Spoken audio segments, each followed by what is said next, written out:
Is this just an Apple Watch knockoff or a viable digital minimalist device?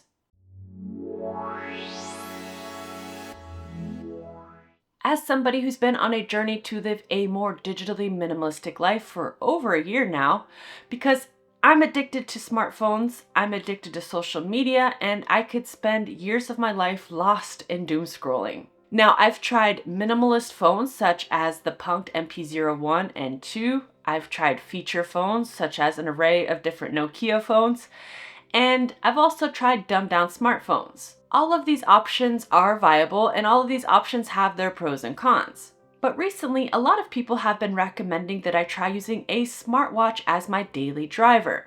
There are a couple issues with this, however. First, smartwatches are generally quite expensive.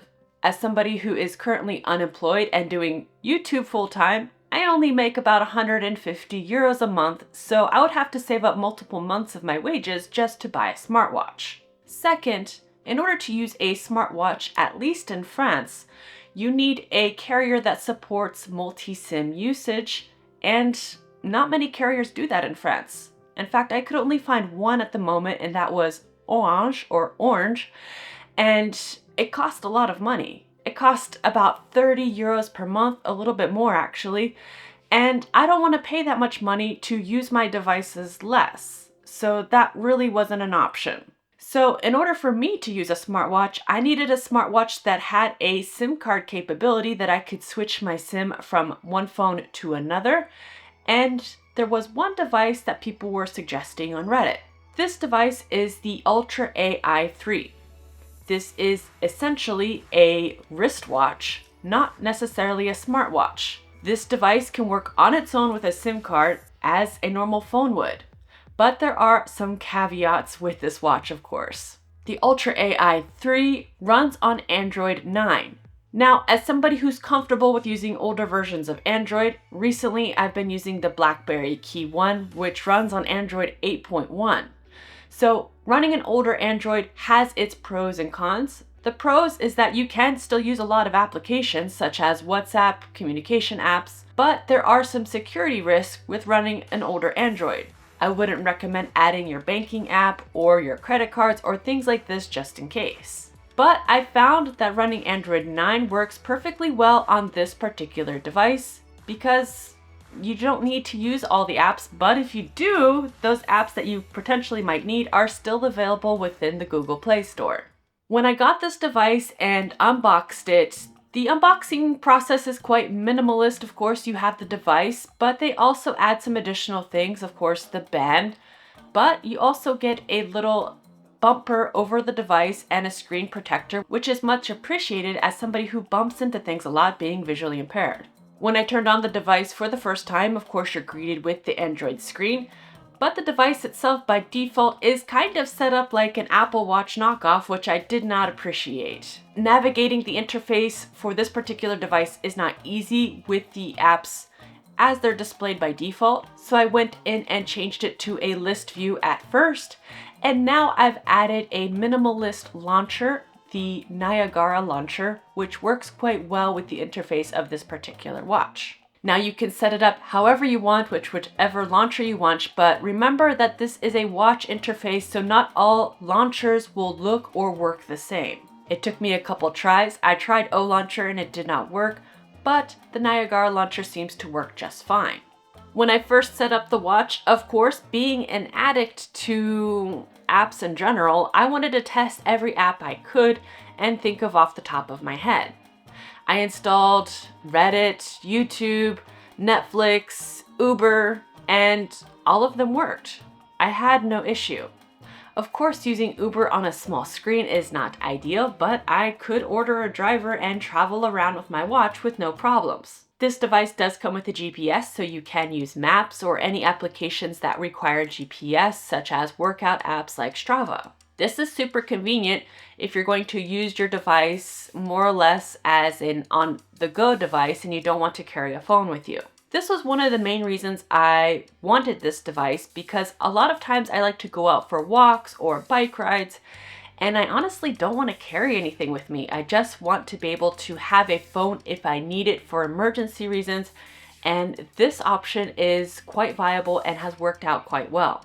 Now, when ordering this device, you can order a different array of memory options. I chose the 8 gigabytes of RAM and the 128 gigabytes of internal storage because I'm somebody who's going to be carrying my music library with me and I wanted to have enough space. I think having the 8 gigabytes of RAM version was the right option because it makes the device a bit more snappy and navigating the menus a lot quicker. One of the major attractive things about this device is the price point. I paid 69 euros for this device, and that includes shipping and of course having the higher spec option. Compared to a mainstream Apple Watch or any other smartwatch, this is a huge savings, and I think the price point is right and the device works great for this price point. There are some major buts. A lot of people have been asking the battery life. Overall, I'm very happy with the battery life. As somebody who's used Apple Watch and most recently the Google Pixel Watch, I can say that this battery is better than both of those devices.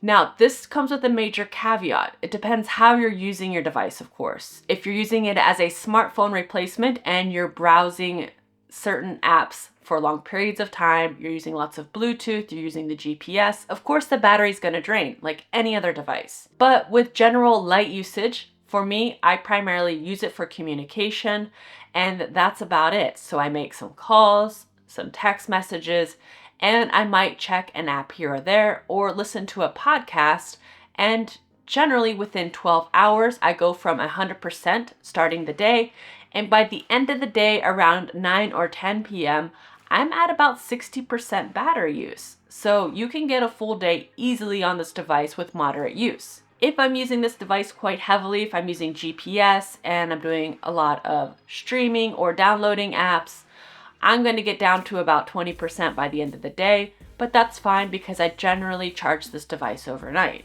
Now, as far as using this device as a phone, it does work, of course. You can call, you can text, and the call quality is okay. It's a watch.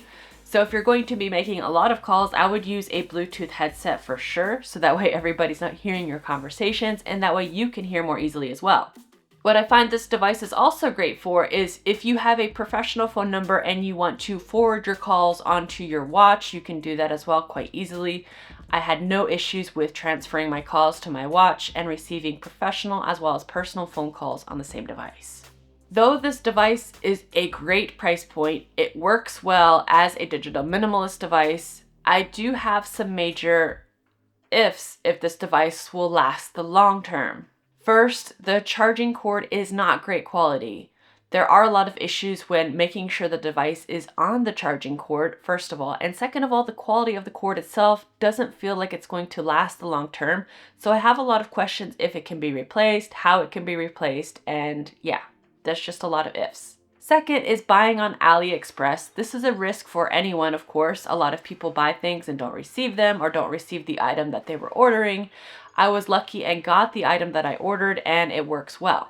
Third, this device is promoted as a smartwatch that does have some health monitoring, such as your heart rate monitor. It even has an oxygen level monitor, but I don't find that these are working quite well on this particular device. This is not the same level of an Apple or a Google Watch for sure. I found that the heart rate monitor was about 10 beats per minute off, so I would not use this as a health monitoring device. And it says on the box that this is not a health device and should not be used for diagnostics, but keep that in mind that this is not the best device for monitoring your workouts or health issues directly with this watch. The fourth issue with this device is I don't believe that it is water resistant in any way. There are visible screws on the back. There is a camera option, which is a secret knob that pulls out and you can rotate it from the front to get a front facing camera view and to the back to take a picture. The camera is only 2 megapixels, but with that in mind, the camera does pop out. So I'm guessing if you get this device wet, the water can easily go through this particular knob and ruin your device. The fifth issue I have with this device is, will it last the long term itself?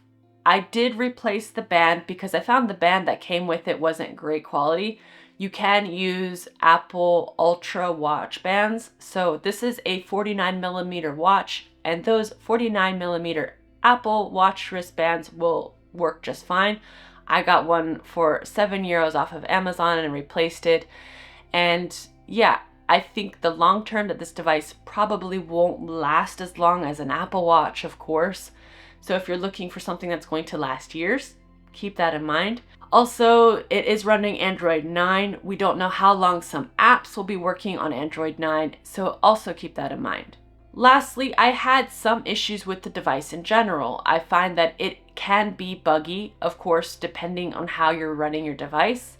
As somebody who's using a minimalist launcher, sometimes the launcher would bug the device and I would have to reboot it. Other issues were not receiving certain notifications through WhatsApp. I had to go through multiple times and update the notification settings in order to ensure that I got those notifications that I needed.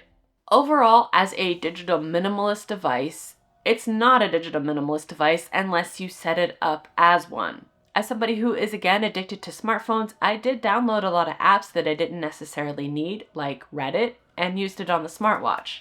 I am visually impaired, so this put a lot of eye strain on my eyes, and I wouldn't recommend using this as your content consumption device. But once I got it together and put in a digital minimalist launcher and block certain apps, I was able to use this as a communication tool.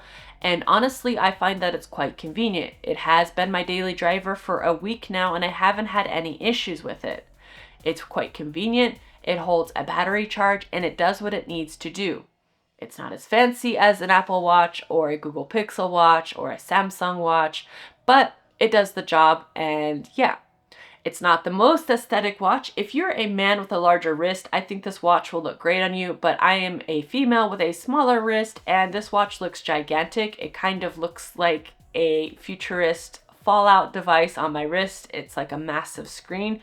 But if you get a bigger band to go with it, it looks fine. Honestly, it gets by and it does the job. Is this something that you would consider using? I'm going to keep using it for now to see any long-term effects and maybe do a long-term review on this device to see if it's really worth it. Thank you so much for watching and see you soon.